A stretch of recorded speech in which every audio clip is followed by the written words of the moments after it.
The Vancouver Canucks are officially in panic mode, and it's time we have a serious conversation about the future of this team.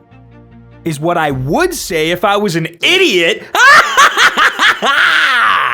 No, but seriously, there is actually some real chaos cooking in Canuckland right now, but I'll get to that later in the video because first, we've got 7 games to talk about, starting with Game 34 against the San Jose Sharks. By the way, I'm going to move through these first 3 games a little faster than normal because we've got a lot to talk about in this video.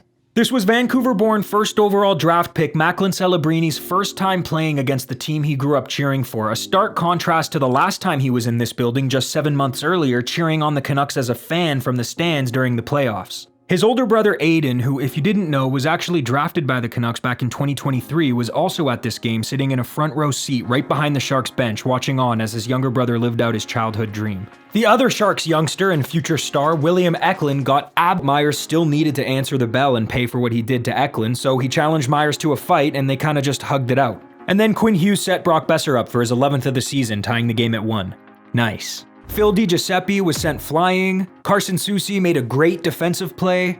Then Sharks forward Ty Dellandrea caught Teddy Blueger with a super dangerous hit, so Danton Heinen grabbed Dellandrea by the jersey and whacked him around a little bit, obviously. But Blueger was still pissed about it, so on his next shift he caused a ruckus in front of San Jose's net, and somehow it led to a power play for the Canucks, which was cool, but unfortunately they couldn't capitalize on it. But then, kinda out of nowhere, Kiefer Sherwood sniped home his 12th of the season, which is already a career high for him. 2-1 Vancouver. And then the arcane superstar, my favorite player, Elias Petey Pettersson, scored his first goal in 7 games, doubling the Canucks' lead to 3-1. It's funny, I usually lose my mind when Pettersson scores, but I had to keep my cool this time because I was in the middle of enjoying an extremely tall glass of milk filled right to the brim. Standing up to celebrate just wasn't an option. And honestly, I was pretty proud of myself for keeping it together for once. But then, just 40 seconds later, this happened. Pettersson with it, scores! My entire living room smells like warm cottage cheese now. Thanks a lot, Petey. Reminds myself that I still got it, so. That's 2 goals for Pettersson in 44 seconds, 4-1 Canucks. But then he left the game with an undisclosed injury and didn't return. Yeah, okay. Anyway, despite Macklin Celebrini's 2-assist performance, the Canucks beat the Sharks by a score of 4-3. Now, on to Game 35 against the Seattle Kraken, a game I'd much rather never think about again, let alone make a YouTube video about. But here we are. For Canucks fans like me, this game sucked. Why? Well, first off, Elias Pettersson and Quinn Hughes were both out of the lineup with injuries, so there's that. Then we had to watch Thatcher Demko let in his first bad goal in ages. Twice. Our boy Nils Big Hog Höglander continues to get as close to scoring as humanly possible without actually scoring. But worst of all, Vancouver was up 4-1 on home ice with 5 minutes left in the game and still managed to lose 5-4 in overtime. Yikes.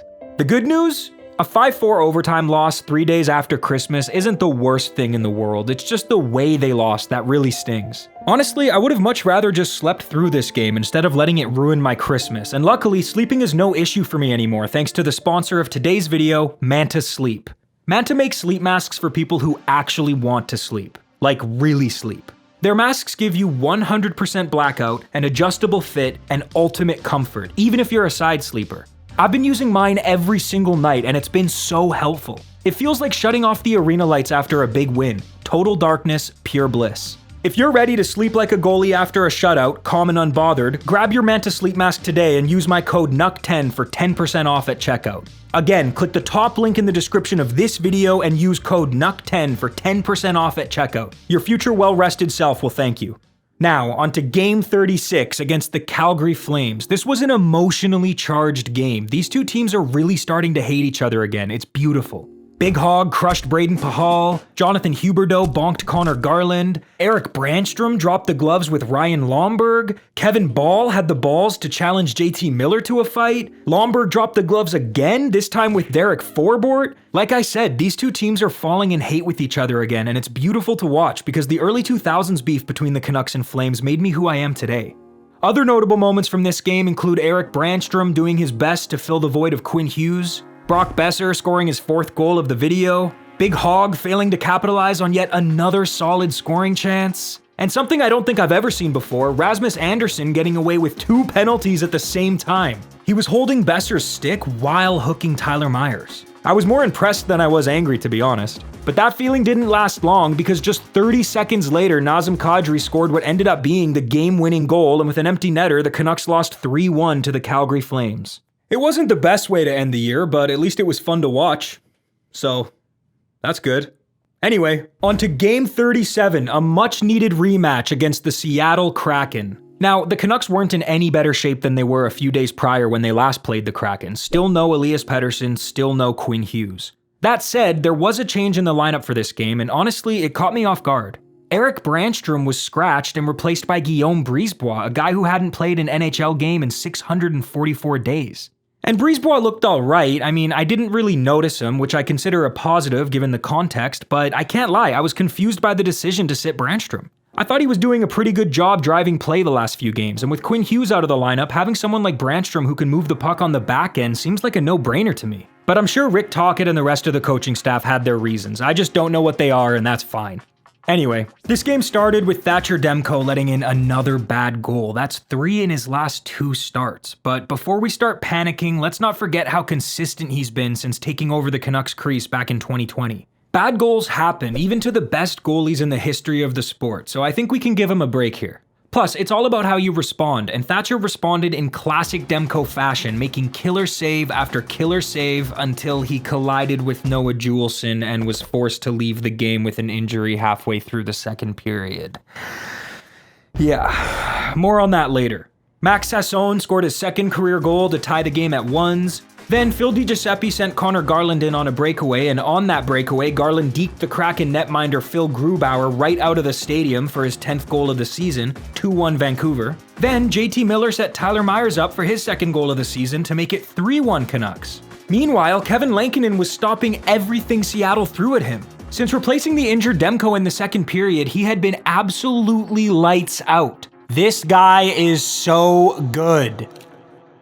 And yet, despite being up by 2 goals with just over 10 minutes left in the game, the Canucks still found a way to blow this lead. Thanks to Miller taking an inopportune penalty in the offensive zone that the Kraken managed to capitalize on, and a seeing eye wrist shot from the point that went through everybody, including a screened Kevin Lankinen after the Kraken pulled their goalie for the extra attacker in the final minute.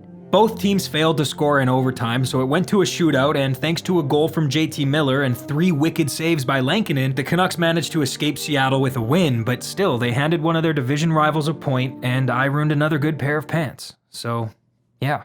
Anyway, on to Game 38 against the Nashville Predators. The Canucks lost 3-0. Now, on to Game 39 against the Montreal Canadiens. Thankfully, Quinn Hughes was cleared to play in this game, but still no Elias Pettersson, no Thatcher Demko, and after an awkward spill against the Predators, Vancouver was also missing Dakota Joshua. The 2025 Canucks just can't seem to catch a break.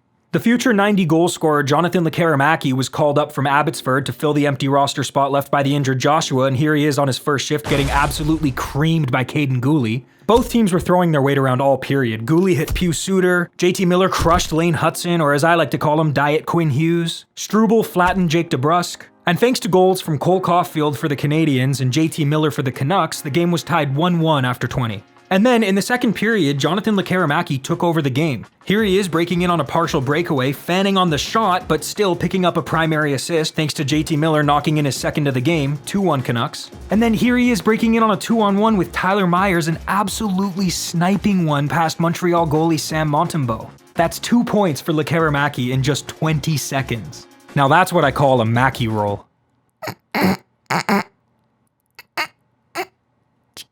Do you get it?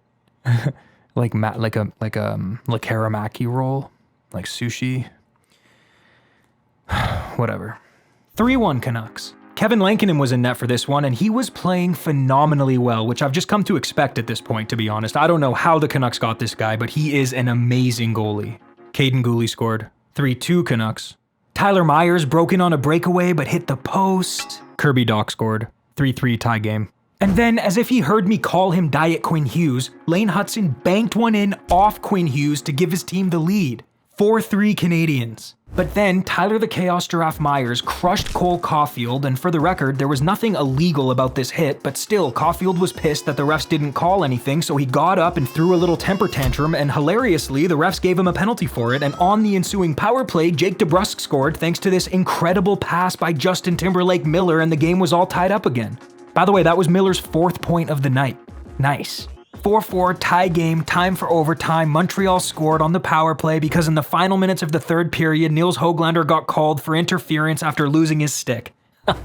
Okay, now on to Game 40 against the best goal scorer of all time, Alexander Ovechkin and the Washington Capitals. It only took Caps forward Pierre-Luc Dubois 4 minutes to piss off the entire city of Vancouver. He couldn't keep up with Quinn Hughes, so he slashed him and threw a little hissy fit, which of course caused a scrum to ensue. Now, the Canucks came out of that scrum with a 4-minute power play, except somehow in the midst of all that chaos, Hughes ended up getting called for roughing, making him unavailable to help his team score with the man advantage. Whack. The game stayed scoreless until the final minute of the first period when Dubois, of all people, managed to whack a loose puck past Kevin Lankinen to put the Capitals up 1-0. I hate this guy now. Great.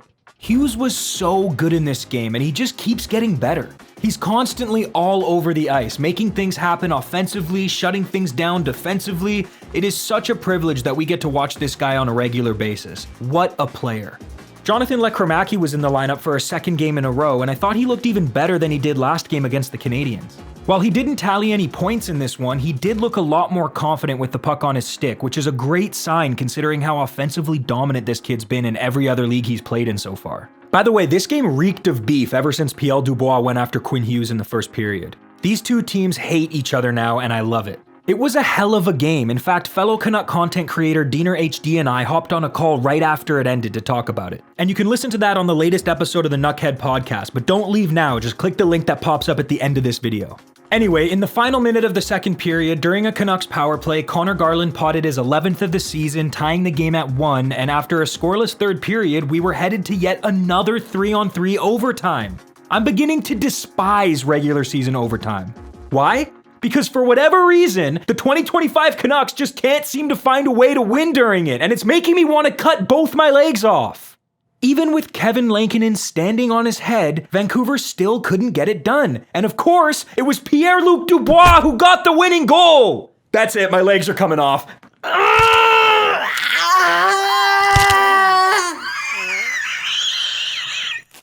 Anyway, that's it for this video. Thanks for tuning in and being patient with me. I took a few days off during the holidays, but I'm back now. The next two games are against the Carolina Hurricanes and the Toronto Maple Leafs, and you know what to do. Drop your predictions for both of those games in the comments below. I'll be shouting out every single person who gets it right in the next video. Thanks to these wonderful Nuckheads for clicking the join button and becoming members of the channel. It's the best way to support what I do. Thank you for watching. I'll see you next time. Goodbye. We got Josi, baby! Hey, Brian, it's me, Nuckhead. Keep watching my videos. Yeah, you, Brian, right there. Yeah, if you think, oh, he's not talking to me, I'm talking to you, Brian. Keep watching them. There's 2 that just popped up on the screen. Click one of them. Don't stop. Thanks, Brian. It means a lot.